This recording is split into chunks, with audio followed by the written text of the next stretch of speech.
গত সরকারের আমলে আমরা দেখেছি যে গ্যাস এক্সপ্লোর করার জন্য সুনির্দিষ্ট পদক্ষেপ নেওয়া হয়নি। গতবার যখন মিয়ানমারের সঙ্গে মেরিন ডিসপিউট সলভ হলো, মিয়ানমার কিন্তু 2017 সন থেকে কমার্শিয়ালি তারা 11 নম্বর কূপ থেকে কিন্তু গ্যাস গ্যাস তোলা তোলানো শুরু করছে এবং কমার্শিয়ালি চীনকে এবং ভারতকে দিচ্ছে। আমরা কিন্তু কিছুই করিনি। অনেক পরে সাউথ কোরিয়ার দায়ুকে একটা টেন্ডার দিয়ে এটা আবার জাতীয় স্বার্থ বিরোধী বলে বাতিল করে দিল। এখানে একটা উদ্দেশ্য ছিল, অর্থাৎ আমরা গ্যাস তুলব না, মিয়ানমারকে সুযোগ দিব, এটা ওই বিদেশের একটা চক্রান্তের জায়গায় হোক। এবং সেটাই কিন্তু আমাদের জন্য বিরাট একটা গাধা, কারণ এখানে আমাদের যেসব কূপ ছিল সেই কূপগুলোকে কিন্তু ওয়ার্ক অর্ডার অথবা মেনটেন্যান্স ওয়ার্কের মারফতে আমরা কিন্তু গ্যাস উত্তোলন করার কোনো প্রচেষ্টা নেইনি। ইদানিং গত 3-4 মাস আগে সরকার দেখলাম, বাপেক্স দেখলাম যে ওই সব কূপে আবার নতুন করে ওয়ার্ক অর্ডার বলে ওরকে যে আবার গ্যাস উত্তোলনের একটা প্রচেষ্টা করতেছে।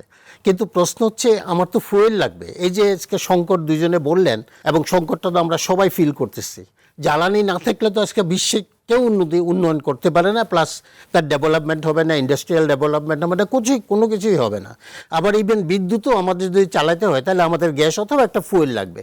আমাদের নিজস্ব ফুয়েল বলতে আমাদের গ্যাসটাই ছিল, কারণ এলপিজি বা লিকুইড এইচএফও যেটাই আমি আনি অনেক পয়সা দিয়ে আনতে হয়। 12 নম্বর কূপের স্টাডিটা নাসা কর্তৃক প্রদত্ত, এবং আরও অনেকের স্টাডিতে 12 নম্বর কূপে আমাদের যথেষ্ট আছে, গ্যাস আছে। তো সেটাই ছিল আমাদের, এটা এনার্জি হাব বলা হয়েছিল সাউথ এশিয়াতে, কিন্তু আমরা এটা করিনি। না করার ফলে আজকে যে সংকটটা, ইভিন এই সরকার আসার পরও আমরা দেখলাম যে সরকার কিন্তু কয়েকটা immediate plan, mid term plan এবং লং টার্ম প্ল্যান কতগুলো করা উচিত ছিল। তো যাই হোক, এখনও চেষ্টা করতেছে যে আমরা পুরনো কূপগুলোকে ইমিডিয়েটলি আমরা করতে চেষ্টা করি, এক্সপ্লোর করতে চেষ্টা করি, এবং কিছু আমাদের রেশনিং, এখানে গ্যাসের কিন্তু রেশনিং লাগবে, কারণ আজকে গ্যাসটাকে বিজনেস যারা ইন্ডাস্ট্রি যারা চালাতে পারছে না, আমরা ইন্ডাস্ট্রিয়াল এরিয়াতে আমরা ডিক্লেয়ার করে দিয়ে দিই, কারণ এতে তো ইন্ডাস্ট্রিয়াল প্রোডাকশন হ্যাম্পার হচ্ছে। একটু চালু, একটু বন্ধ, একটু প্রেশার নাই ইত্যাদি করে কিন্তু ইন্ডাস্ট্রি চালানো যাবে না।